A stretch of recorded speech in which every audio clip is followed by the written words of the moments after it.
Olá pessoal, bem-vindos a mais um programa sobre benefícios previdenciários, nessa parceria com a Planos e Futuro, que vai trazer para vocês informações sobre a sua aposentadoria, as aposentadorias que existem hoje, aquelas que vão possivelmente existir com a reforma da Previdência, para que você consiga se informar e planejar adequadamente o seu futuro, planejar adequadamente a sua vida previdenciária, a sua vida financeira, porque sem planejamento a gente não consegue avançar. Então a gente precisa conhecer.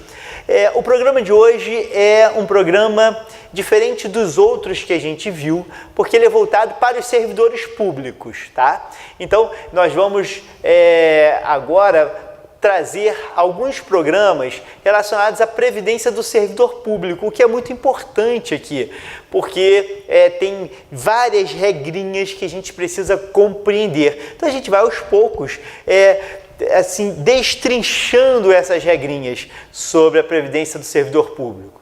Tudo bem? Bom, vamos lá. A primeira coisa que eu quero trazer para vocês é o seguinte: quando a gente fala de previdência do servidor público, é importante a gente voltar no tempo um pouquinho e lembrar como era a situação do servidor público lá atrás, na redação original da Constituição. Quando apareceu a Constituição, como é que era a situação dos servidores públicos? Sabe por quê? Porque a previdência do servidor público mudou muito. Olha só, lá atrás, em 88, quando veio a Constituição, o servidor público poderia se aposentar voluntariamente de três formas.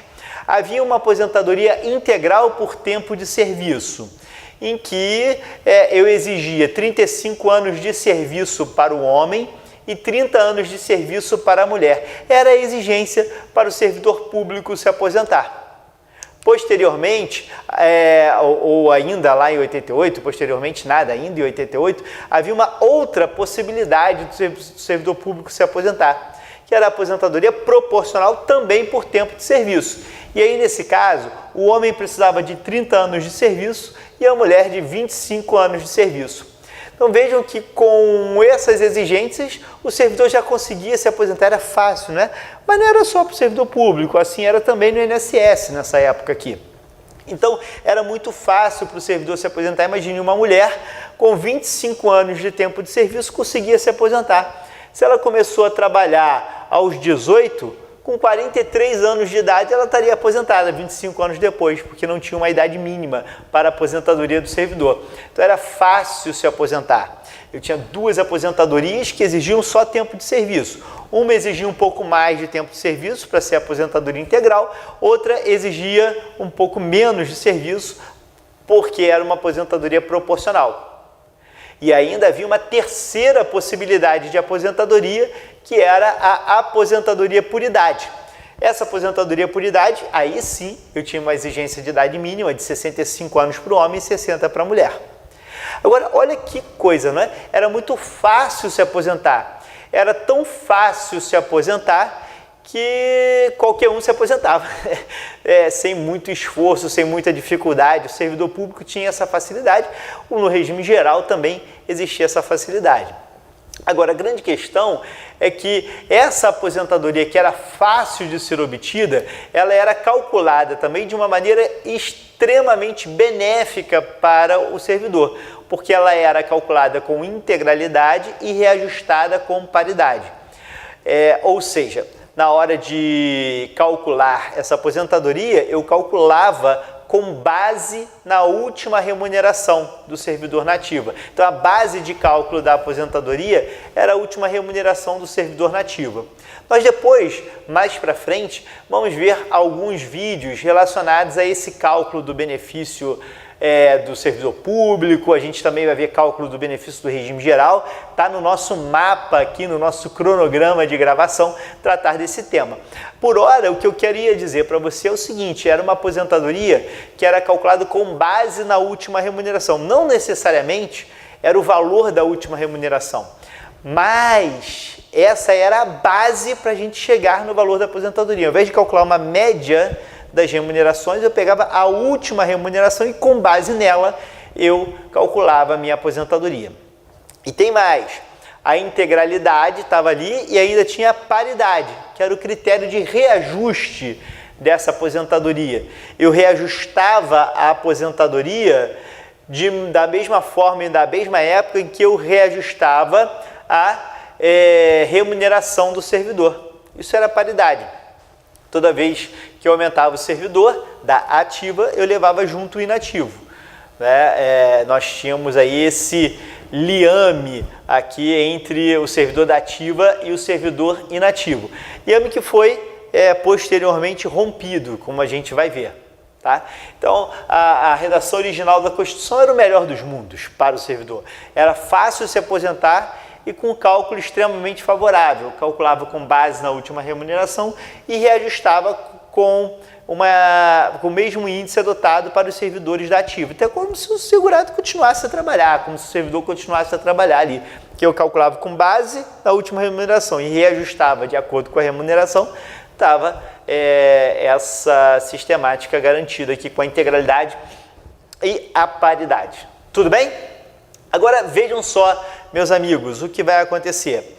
Essa era a redação original da Constituição. Na primeira reforma da Previdência, se olhou para esses 3 requisitos para aposentadoria, requisitos alternativos, né? Eu tenho aqui 3 possibilidades de me aposentar e a emenda constitucional número 20 de 98 resolveu atacar essa parte para dizer o seguinte: olha, aquelas 3 aposentadorias agora são apenas 2 aposentadorias. Então, ao invés de ter 3 aposentadorias voluntárias no serviço público, agora eu vou ter apenas 2 aposentadorias voluntárias no serviço público, uma integral e uma proporcional. E para que a pessoa consiga sua aposentadoria integral, a Constituição exige, e é assim até hoje, 10 anos no serviço público, 5 anos no cargo, além do tempo de contribuição, 35 anos para o homem, 30 para a mulher, mais idade de 60 anos para o homem e 55 para a mulher. Ou seja, para conseguir a aposentadoria integral, eu preciso disso tudo aqui, tempo no serviço público, tempo no cargo, tempo de contribuição e, olha só isso que é importante, idade de 60 anos para o homem e 55 anos para a mulher. Então, eu passo a exigir uma idade mínima para o servidor público se aposentar. Isso desde 98. Veja que a gente está discutindo idade mínima no regime geral, no regime do INSS, até hoje. Né? A PEC traz a criação dessa idade mínima, mas até hoje nós não temos idade mínima para aposentadoria no regime geral de Previdência Social. Se discute com a reforma da Previdência se vai se colocar essa idade mínima, mas até hoje não tem. Já no serviço público, nós já temos essa aposentadoria, no serviço público nós já temos aqui essa exigência de idade mínima para aposentadoria desde a emenda 20 de 98.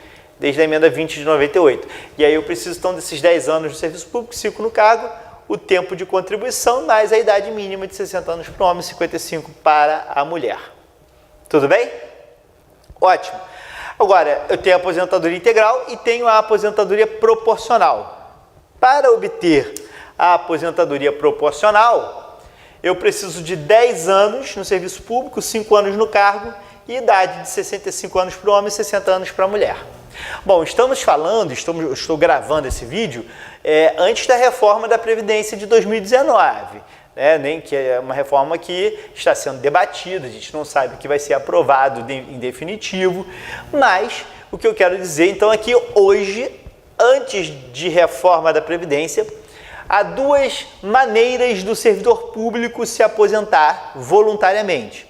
A primeira é integral, que vai exigir 10 anos no serviço público, 5 anos no cargo, 35 anos de contribuição para o homem, 30 para a mulher, 60 anos de idade para o homem, 55 para a mulher, eu tenho essa aposentadoria integral, e tem a aposentadoria proporcional que funciona assim, olha, mesmo que você não tenha esse tempo de contribuição todo, você consegue se aposentar por idade, e aí o valor da aposentadoria vai ser proporcional ao seu tempo de contribuição, tá? Essa é a aposentadoria proporcional, então ficou mais difícil para a pessoa se aposentar. De qualquer maneira, a grande diferença é que você agora tem idade mínima. Seja na aposentadoria proporcional, seja na aposentadoria integral, você tem idade mínima para a aposentadoria. Tudo bem? Excelente. Então, a emenda 20 mudou os critérios de concessão do benefício. Ficou mais difícil receber o benefício. Mas manteve, por outro lado, os critérios de cálculo da redação original da Constituição. A emenda 20 manteve a integralidade e manteve a paridade. Nós temos ali a integralidade, que significa ter o benefício calculado com base na última remuneração, que está aqui. Nós temos ainda a paridade, que significa a vinculação do reajuste do servidor inativo ao do servidor ativo. Toda vez que eu levo e aumento o ativo, eu levo junto o inativo. Isso é a paridade. Então, a emenda 20 manteve os dois. Porém, a emenda 41 resolveu pegar tanto a integralidade quanto a paridade e mudar, acabar com ela. O que nós vamos ter agora? O cálculo da aposentadoria, e é assim até hoje, é apurado pela média das remunerações do servidor. Então, eu vou calcular com base na média das remunerações. Ao invés de calcular com base na última remuneração, calcularei com base na média das remunerações. E o valor do benefício vai ser reajustado para manter o seu valor real. Então, é garantido o reajuste capaz de manter o valor real dos benefícios, ou seja, ao invés de corrigir o benefício de maneira indexada, eu vou passar a ter o benefício corrigido pela inflação. Tudo bem?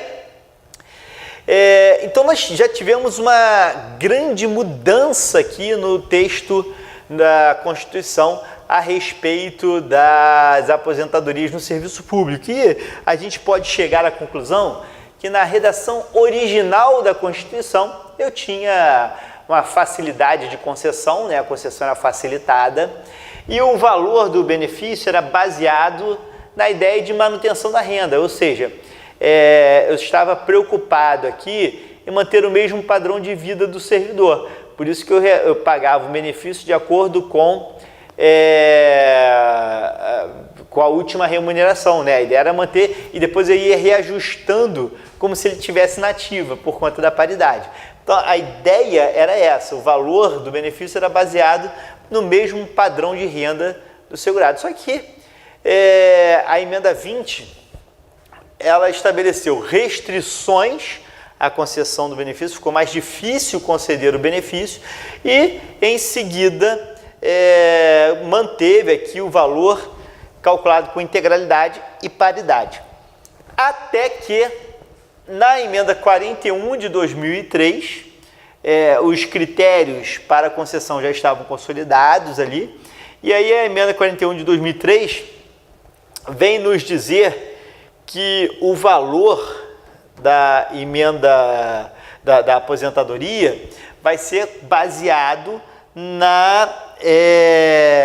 nas contribuições e não mais na manutenção do padrão de vida. Ou seja, eu vou calcular a aposentadoria pela média das remunerações. Eu vou calcular a aposentadoria pela média das remunerações. Tá? Então, olha só o resumo que a gente tem. Nós tínhamos, na redação original da Constituição, facilidade para a concessão e facilidade no cálculo do benefício. A emenda 20 torna mais restritiva a concessão, mas mantém ali a ideia do valor baseado na manutenção da renda. Por fim, a emenda 41 de 2003, a segunda reforma da Previdência, vai tornar o cálculo do benefício, aqui, ao invés de considerar a última remuneração, vai considerar o valor baseado nas contribuições do servidor, ou seja, a média das remunerações. Como a gente vai fazer essa média? Como eu vou calcular esse benefício? Nos próximos capítulos nós vamos destrinchando um pouco mais essa questão. Gostou? Curte o canal, curta o vídeo e assine o canal, marque ali aquele sininho com o sinalizador de notificações, porque eu quero participar ativamente desse debate com você.